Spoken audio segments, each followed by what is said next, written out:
This unit covers various motivation for entering into a corporative venture, network-level strategies, and introduces the advantage and disadvantage of strategic alliance.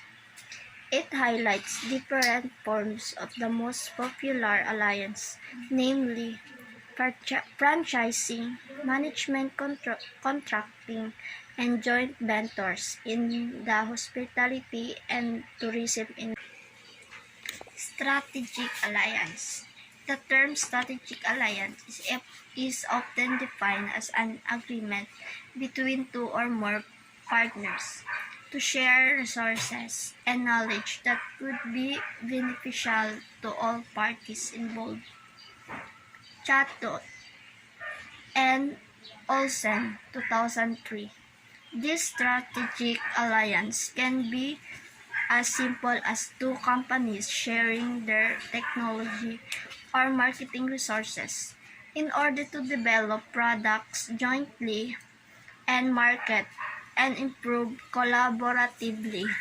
This is a reciprocal relationship in which each partner brings certain strength, pooling of resources, investments, and risk for mutual gain.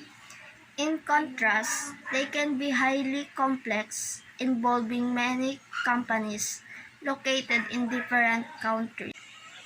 Strategic alliance can allow an exchange of tangible assets or intangible capabilities of the firm such as knowledge, skills, financial capital, technical capabilities, managerial capabilities, and other intangible assets, such as firm reputation. Less resource in those organizations may desire to learn new technical and managerial capabilities, gain knowledge of markets, and build relationship to provide access to different markets. Strategic alliances are also intended for maximize market coverage, while also achieving economies of scale and scope and minimizing capital investment. Hospitality and tourism firms involved in strategic alliance seek to achieve organizational objectives more successfully through collaboration rather than competition. This result in various mutual benefits. This includes higher return on equity, better return on investment, and higher success rates.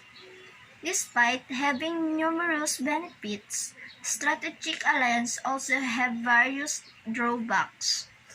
Alliances provide opportunities to learn new skills and core competencies, but at the same time, alliances create the potential danger of transforming a partner into a competitor.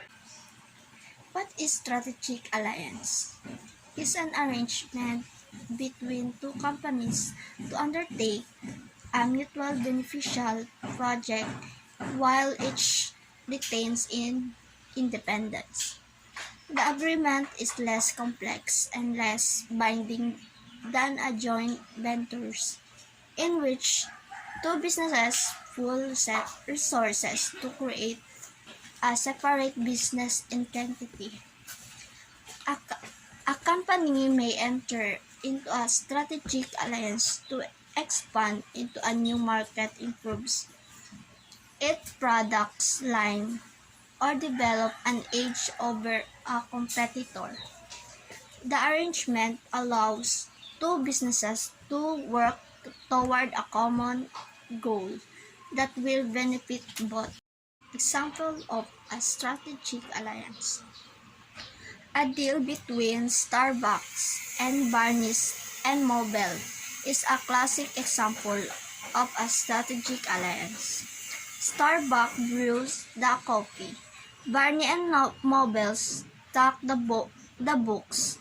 Both companies do what they do best while sharing the cost of the space to the benefit of both companies. Franchising. Originating from the United States, franchising emerged as a powerful way of facilitating the growth of hospitality organizations. Franchising gives hospitality and tourism industries and organizations an opportunity to form an alliance with partners in different country markets. Lashley and Morrison, 2000.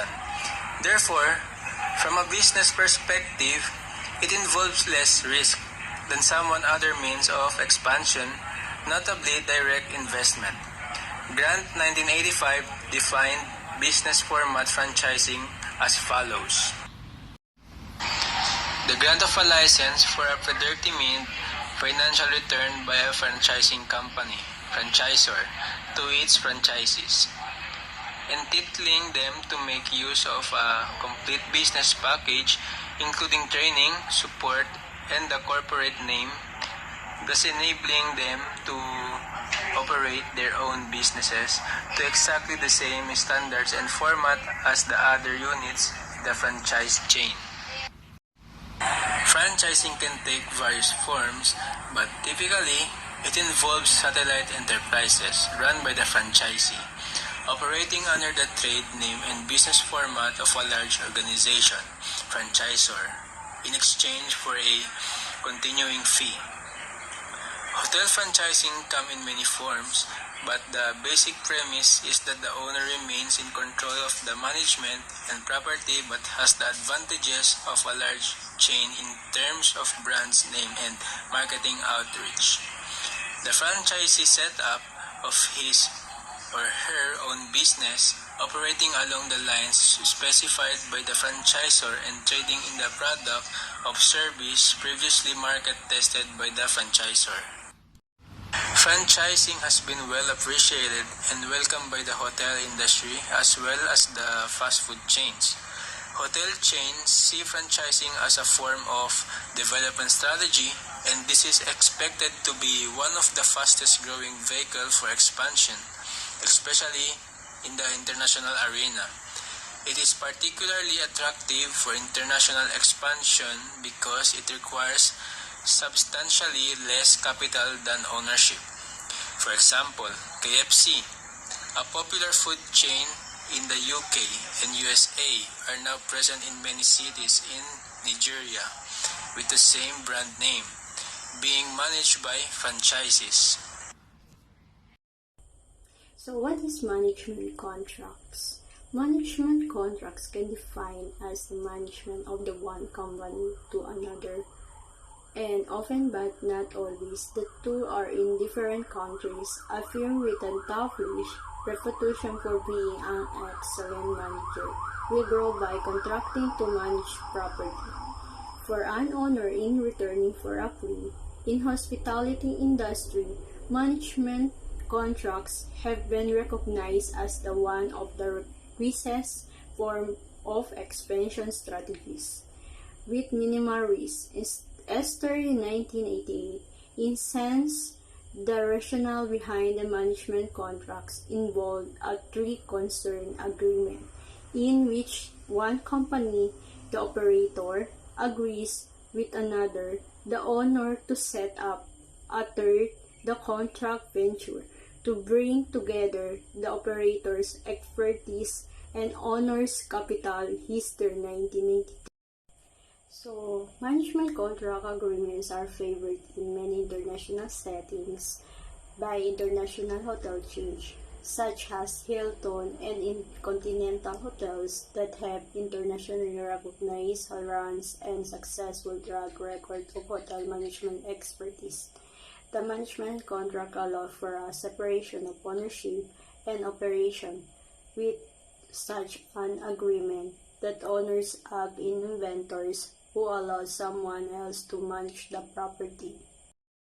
So, in hospital and tourism organization, usually choose management contracts. Why?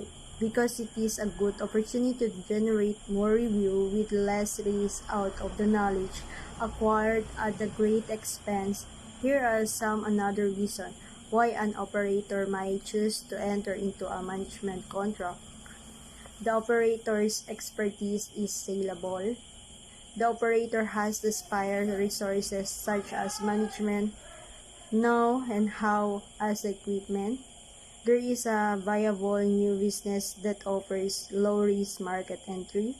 It allows the operator to control the standards of operations. The contract can be in additional business in the sale of another goods and services. Joint ventures.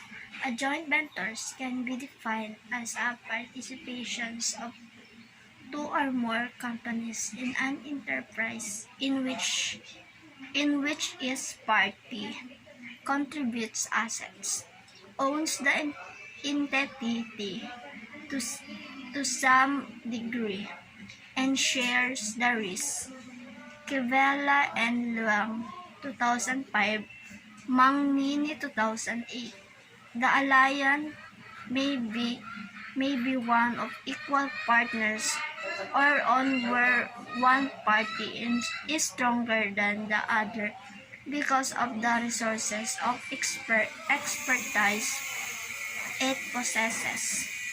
Companies enter into joint ventures, partnerships, because they reduce the risk of failure by sharing the burden with a partner, gain in rapid market access, and internationally they can have an increase in company and product acceptance by having a local firm serving as the direct interface with the customer.